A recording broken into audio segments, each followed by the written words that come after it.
Hey everyone, hope you're all doing well. As many of you know, I just had a debate night over on my Twitch where I invited anyone who disagreed with my viewpoints on the game or just disliked me or anything to come on in and debate certain points and talk about certain things. My goal was for it to be very civil and very productive, and it really was. It was fantastic. There was no name calling, no insulting. It was even when it was debates where we didn't even come to an agreement on something, we just agreed to disagree, and it was just a good time. It's much better than most of the screaming matches that happen on Twitter and Reddit and the forums and endgame chat and all of that. So I'm very happy with how it went. I might do another one at some point. I'm going to start uploading a few of the highlights. This is the first one here. This is probably my favorite debate of the night. I think it went really well. We talk about BMing, we talk about NOED, and we talk about Survive with Friends. Which Survive with Friends is something I haven't talked about a lot, about my opinions of whether it should be nerfed or not, but it was brought up a lot tonight by other people asking my opinion. So I'm gonna let you guys go ahead and watch, and I'll probably be uploading a couple more segments as well from the debate night. Hopefully you enjoy these, and yeah. Now, one thing I want to say, you guys, and I have a command, obviously, which is in the title, !manners. If anybody in chat is rude, is saying things like, oh, this guy sounds stupid. Okay, but for the record, you can be mean to me. You can say mean things about me in chat. You know, if you're a hater or whatever, I really don't care. It doesn't bother me at all. But if you are insulting the people I'm debating in any way, or even if you say things like, oh, Spooks is destroying them, you're getting owned, like anything like that, you're gonna get timed out as a warning. And then if you continue to shit talk the person I'm debating, then we're just gonna straight up ban you. It's not what I want this to be at all. I want this to be productive. I want this to be civil. I don't want this to be like insults, because you guys know that I'm not about that. So keep that in mind. That anybody talking shit about anybody I'm debating shall be warned and then shall be banned. We got mods here that are looking close. So.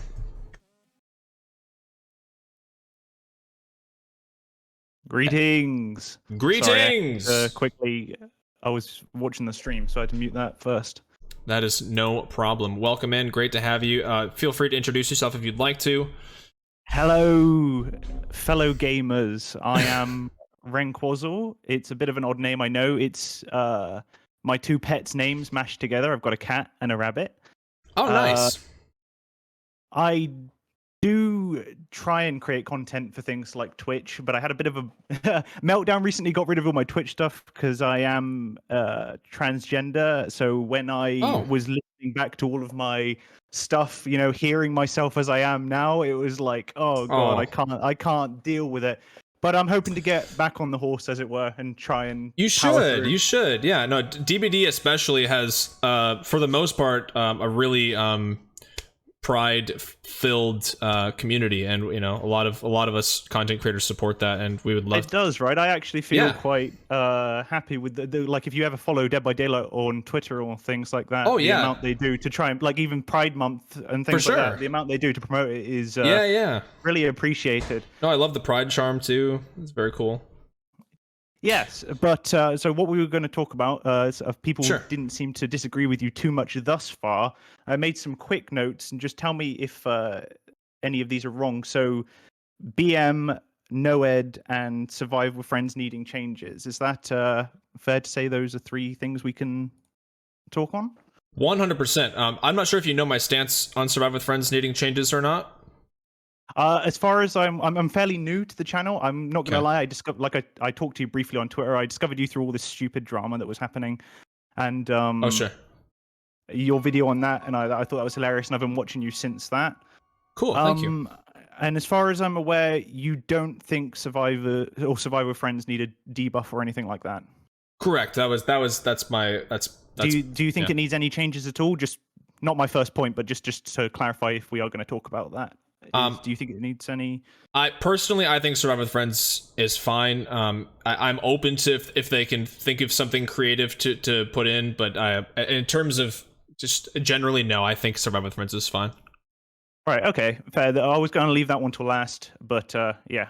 So yeah. We can get back to that for sure. So first point, I've made some quick notes in my little notepad here. First note is I'm talking about what I suppose most people would, I wouldn't call toxicity, I just call BM, bad manners, whatever you want to call it. Sure. Flashlight clicking, teabagging when you're playing Survivor. I'm not a fan myself. And so I think that's the best place to start. So when you are like flashlight clicking, teabagging, whatever it is, are you like actively trying to make people mad? And if not, like how does that increase your enjoyment of the game? So for me, teabagging, which I prefer to just, I mean, everybody calls it teabagging, but everybody, crouching up and you're down. not actually sitting on the killer's face, so it's not really. No.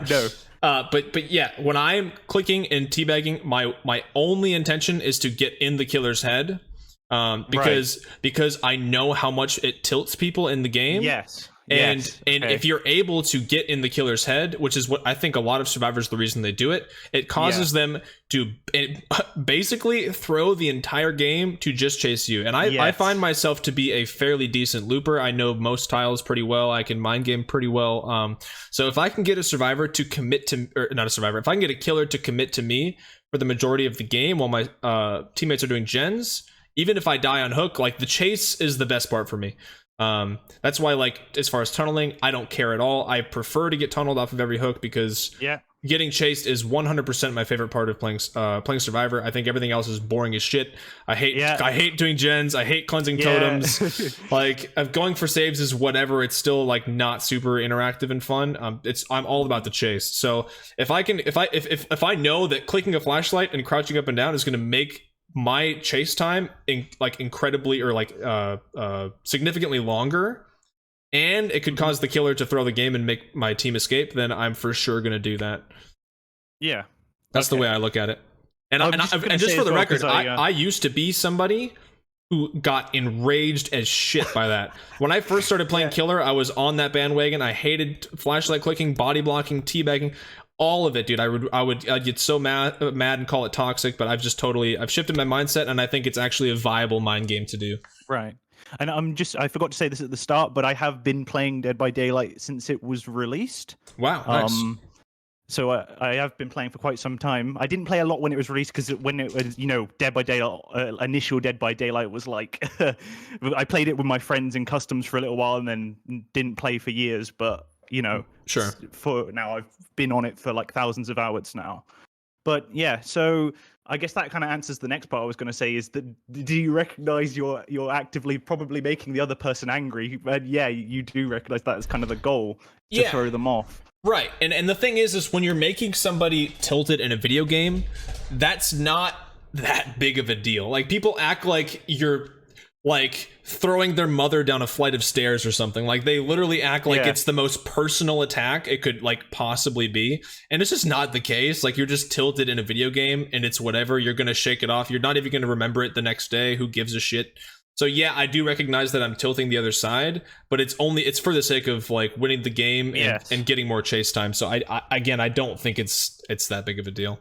Because I won't lie to you, I am one of those people where people, if they like spamming flashlight, things like that, teabagging, as unflattering as it might be, I do genuinely get quite tilted from it, as best as I try not to show it. And obviously there is no direct correlation. So, because you're a very polite gentleman, and you don't BM, like, you don't say nasty stuff in chat. In fact, you're adamantly against it. Sure. But I feel like there is some kind of connection between clickies, crouching up and down, and then being rude in the chat. I feel like there is a connection between the two, that if one person does one thing, they're more likely to do it like the other. You know what I mean?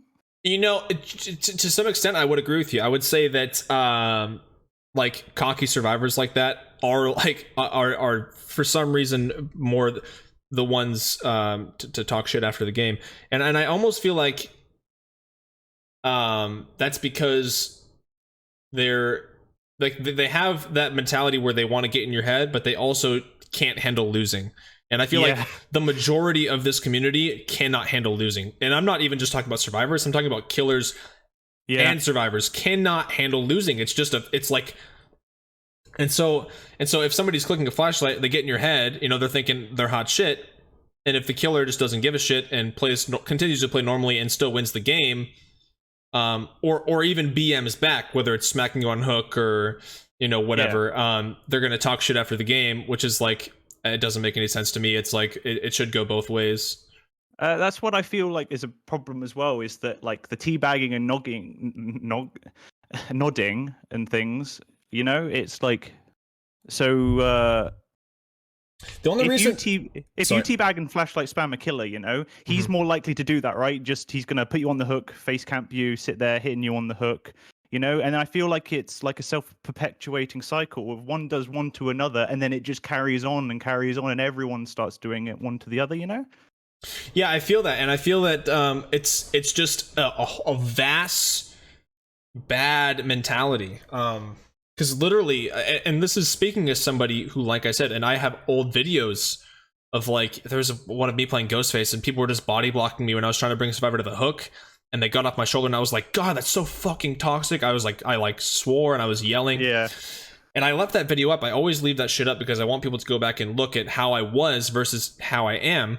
And that's just because it's literally, at least for me, to just flip a switch and go, who the fuck cares? Like once you just realize it's an animated fictional character bouncing up and down and clicking a flashlight over and over, it's like, it's actually kind of funny. And if you just look at it in a totally different way, not only will you play better because you're not getting tilted, but you won't be so just bitter playing the game in general. I think it'll enhance your overall experience. It has for me, because I'm not just pissed off and shaking and red in the face. Yeah, definitely. That's just how I look at it. I think and also you have to think too, once people stop getting tilted, people won't even do it anymore. What'll be the point?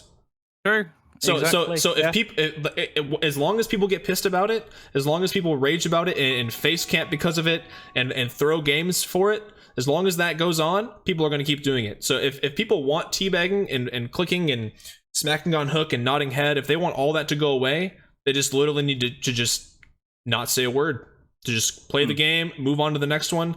And if you don't give the killer that killer or survivor that reaction, or if you don't throw the game over those silly little things, people will just stop doing them, because then what'll be the point? That's true. Well, I was going to actually ask you there how to be a more sportsman-like player like yourself, because I myself struggle with getting tilted with it. So you've kind of just answered that there. Yeah, it's just all. One more. Yeah, no, sorry, go for it. I just have one more quick thing on this like bad manners BM thing before we move on, Mm-hmm. which was do we draw, like, where do you draw the line? Like, obviously saying mean stuff in chat, like that's obviously like that's its own thing, you know, that's not BM in game.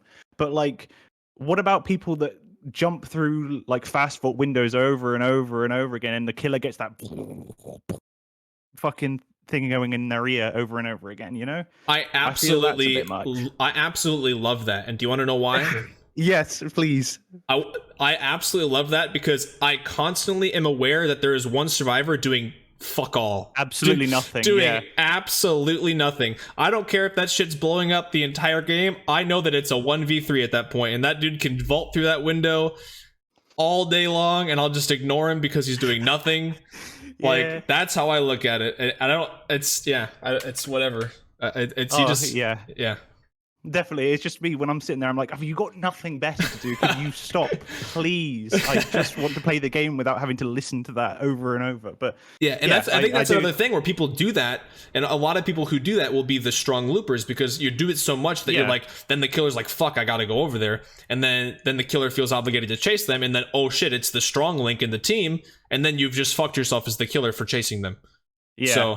So it's no matter what in that scenario, even though it's loud like explosions in your ear, it's best to try to tune it out. Tune it out, yeah. Well, I think that's very fair. So next I was going to ask about NOED. Oh yeah. Controversial topic. I love NOED. I definitely don't hate it, like, because I primarily play killer, you know. I've thus far, without Nemesis, I've got P350 on all my killers. Nice. But I do play Survivor sometimes, and I've got to say, when I do, I feel like it's very cheap to get dunked on by NOED once the exit gates are powered, all the gens are powered, and I'm like, yes, we've done so well this game, and then you just get slapped in the back of the head once, and then you're screwed. Okay, so just to counter that, do you feel like it's cheap for a killer to get dunked on by exhaustion perks for the entire game? Yeah, I hate. Wait, I don't like exhaustion perks either, especially Right. dead hard. It's exactly, and that's my main argument for why NOED is perfectly fine and perfectly balanced, is because exhaustion perks exist, because they are the same thing. I wrote this down, and chat, I want you to listen to this too, because you're gonna love this. Listen, chat. Yeah. So I just want to make sure that I have the right. The two. I have two terms for this. Okay. So NOED and exhaustion perks, right? They give you two things.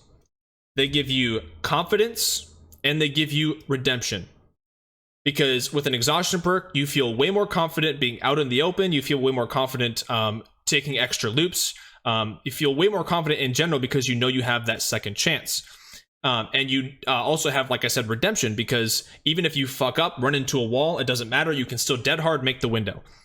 Even if you're out positioned and you have sprint burst ready, you can zip and good. If you fuck up and you're at a TL and you have live, you can go out the window, you're on to the killer shack. So there's confidence and redemption. Now, it's the same exact thing with NOED. You know, no matter what, if you get your ass kicked that game, you're going to have a chance at redemption. A safety net? A safety net. And it's going to make you more confident because you're going to be like, okay, so even if I'm going against good survivors, like, it doesn't matter because I have a chance at the end to redeem myself.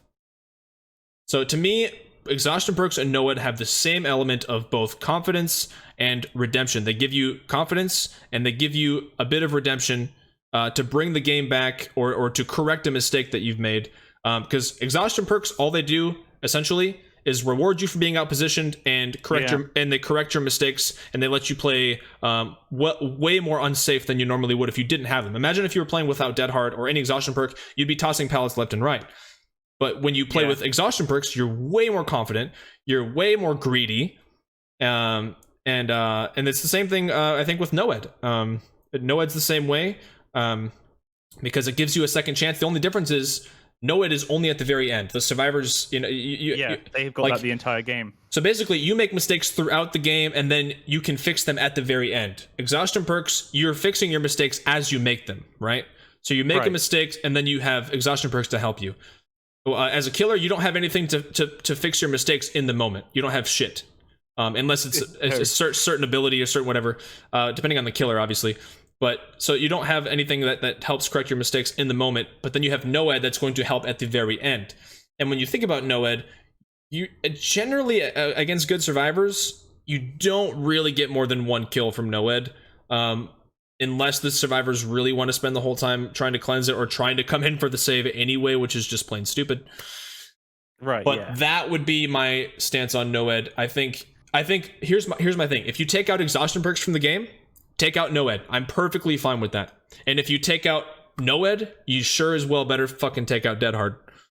Oh my god, I like to call that a get out of jail for free card. Yeah, but as long as you have them both in the game, then keep it's fine. It's balanced. Yeah. That's my view. No, I actually think that's great. I think that's a great way of looking at it. I've never considered it like that.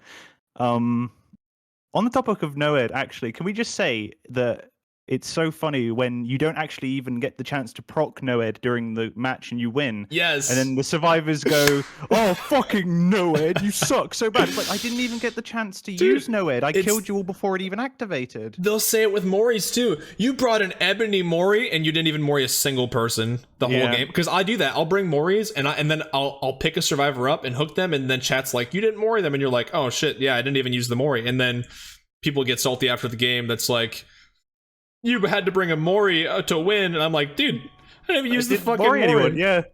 One last thing to do with NOED, because I do think you've been quite comprehensive, and I'm thinking I tend to agree with you now that you've put it like that.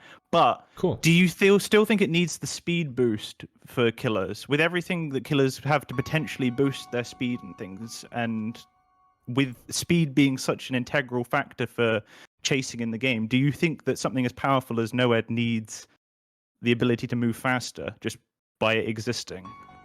when it's active. That's kind of a good one. I'm sort of up in the air. I mean, I don't think 4% speed is anything too insane. If it was it's pretty huge. Like even that little bit. Yeah, it can make the difference for sure. But I don't know. I would exhaustion perks give you 150% speed. It's in terms of balance. Yeah, you're playing on my weaknesses here. You keep bringing up exhaustion perks. I hate those bloody things. Of course, I'm going to agree with you. And that's how I look at NOED. And it's like, you know, it's if survivors can use exhaustion perks like balanced, light, and sprint burst, which give you 150% speed, and they can use them over and over and over again throughout the entire match, over and over and over. And if you're on Haddonfield or Springwood, where you're up in the houses and you can just keep fucking balance landing away from the killer. Do you remember balance landing when it had the passive on it? Oh god, yeah. And you never stuttered. They'd burn a Haddonfield offering, and everyone would have. Oh my god. Yeah, dude. So so that's the way I look at it. Survivors can have 150% speed boost over and over and over again. So killers having a 4% speed boost at the very end is not that big of a deal. Yeah, I think that's fair. And then so that brings me to the last thing I wanted to quickly talk about here, which was survive with friends needing changes. So it's true where they say that you're going to probably beat most, if you're a decent killer or a semi-decent killer, you'll probably beat most of the teams you go against. But you can't cleanse even if they are survive with friends, they're probably just people playing with, you know, mates. Mm-hmm. But those games where you do genuinely get people who are really trying their hardest is just the most unfun thing. And it might not happen too often, but it is truly a miserable experience whenever it does happen. Sure. And I agree with that. I agree that it can be a miserable experience. And I would counter that by saying when you go against a god tier rank 1 nurse that has infectious fright and literally ends the game in 2 minutes because they slug everybody and just shit on the whole team, or like I said,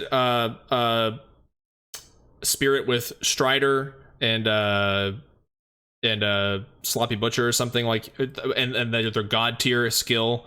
Going against these things can be very unfun and basically unbeatable at times.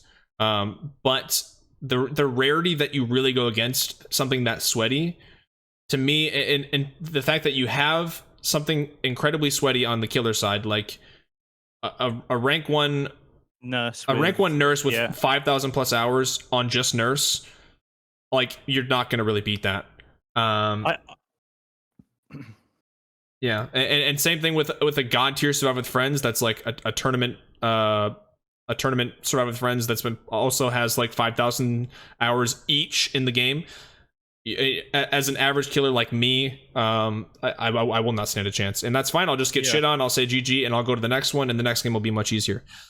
So if anything, going against a good survival with friends like that is good practice for how to run tiles, and you can learn how good players play. And I don't know, I just, even as somebody who plays mostly killer, at least on stream, I don't think, unless they can think of a really creative way to like add an extra, I just don't know how you would do it to just... No, that's the thing, is the game wasn't designed with playing with your friends in mind. Obviously everyone wants to play with their friends. That's something that survive with friends often bring up. They're like, oh, so you don't want me to play with my friends? No, I do want you to be able to play with your friends. Everyone should be able to like play with their friends. But, like, what about the poor dude who's playing by himself, you know? I feel like I've seen when you put like you described the god tier nurse against the god tier survive with friends, and the survive with friends, I still think that it is stronger than the god tier nurse, you know, as much of a joke as Dead by Daylight tournaments are. It's a good showcase to show, well, what happens if we put like the strongest person on a nurse versus the strongest group of survivors, and the strongest group of survivors still usually come out on top. Yeah, I mean, I guess I can only speak from personal experience, and I've gone against really god tier survive with friends, but it is a rarity for me. And even good teams that I do go against, a lot of times will end up being overly altruistic, and I'll end up getting 2 or 3 of them anyway. And even if I don't, even if I get shit on, I don't know, I just move on.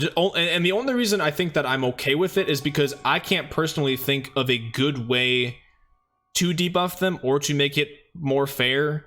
The only thing I see happening is it making it even harder for casual Survive with Friends, and I don't think that's the answer, because there's so many people, especially when you have licensed chapters like like Resident Evil, Stranger Things, all this stuff brings in a bunch of new people, and are like, they're telling their friends like, hey, we got to get this game, it's got Resident Evil, and they're like, hell yeah. So then you have all these players that are coming and they're playing with their friends, and they're so new, and or even just casual, and then they're going against killers, because the ranking system, who maybe even are just average, and they're having to deal with these debuffs or whatever.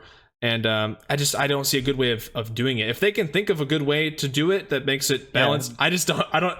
They'd be smarter than me if they can think of a good way, because it's like you said, the problem is there's these huge contrasting camps of where you've got this really strong group of players, and then you've got just the people playing with their friends, and you can't do one thing without affecting the other. Well, that's what scares that's what scares me about MMR, is that, oh no, like, what makes the game fun and seem balanced is the fact that you do go against a variety of survivors. Like, if you're red rank, you'll get the random purples and greens, and it just makes it more chill. Once the MMR is like in and really working, and every single game is super sweaty, I don't think anybody's gonna fucking play killer ever. Or people will play killer, but they're only gonna play spirit, they're only gonna play nurse, and it's just gonna get so tedious and monotonous. And I don't think it's gonna be good at all. Man, I liked playing Trickster, and then they termed MMR on. How do you think I felt going against all of these teams? I'm like, hello, I can throw knives. Please, someone help. My main event sucks. Yeah, Trickster's really fun against average or below survivors. When you get a good team as Trickster, it's like, well, okay, guys, I'll just go open the gate for you. Yeah, exactly. And the last thing that I really dislike about Survive with Friends and comms and things like that is the fact that it ruins potentially really fun ideas for killers on their powers. Do you know what I mean? Yeah. Like, you've always heard about that one where it'd be so fun if you could do like a spy from TF2, and you shove on a disguise, walk up to a Jenner and like, hi guys, let's do this generator together, and you pop out and you're actually the killer. That would be so funny, but you can't do that because everyone just on comms. Yeah. Okay, yeah, he's disguised as me. He's coming towards the gen. It's like, oh, so the kid power, it does nothing. Yeah, and not to mention, if you have hex perks, they're basically, as soon as one of them sees your hex perk, even if you I definitely agree that can be really shitty. The fact that they can, they know where you are, they know what your perks are, and they can tell your team, they know where your hexes and totems are. They're able to communicate which gens are closer to being done, and how to avoid a 3-gen, all of these things. I don't know. I don't go up against enough really sweaty good ones to really be that passionately against it personally, and it's just from personal experience. But that could change maybe when MMR is in, and I'm only going against the best Survive with Friends ever. Then maybe I'll develop that really that passionate hate for Survive with Friends.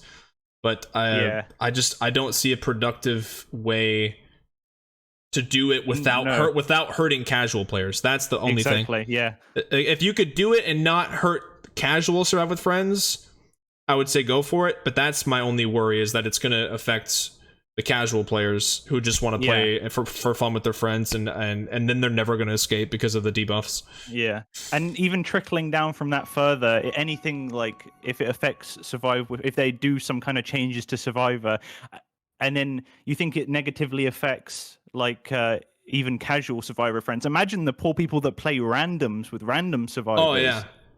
Well, and my God. Well, I've heard people say that they should give buffs to solos, and I don't agree with that either. Because sometimes you can get a really good team of solos together, and it's just random. Right. Yeah. I mean, there's been so many games that I mean, especially at Red Ranks, I get good freaking teammates, and against 4 solos, even though there's not the communication, the killer's still really pretty fucked. in that scenario. Yeah. So Exactly. I don't think you buff solo. I don't think you nerf survive with friends at this point, just because I don't want to make it worse for the casual survive with friends that aren't tournament level gods. Yeah, it's just it's like, oh, there's a name for the theory for it, isn't there? But I've forgotten it. It's negativity bias, isn't it? So you'll remember that one game where you got stomped by the survive with friends over the 20 games where you completely cleaned the floor with survive with friends. Sure. You know? So I think that makes it seem a lot worse than it is, I guess, because if you're winning 20 games and you lose one, like, how bad is that really? Yeah. That's the way I see it. But yeah, I guess that's all the points and things that I disagreed with anyway. And I definitely think you've at least successfully changed my mind on NOED. For sure. Well, good.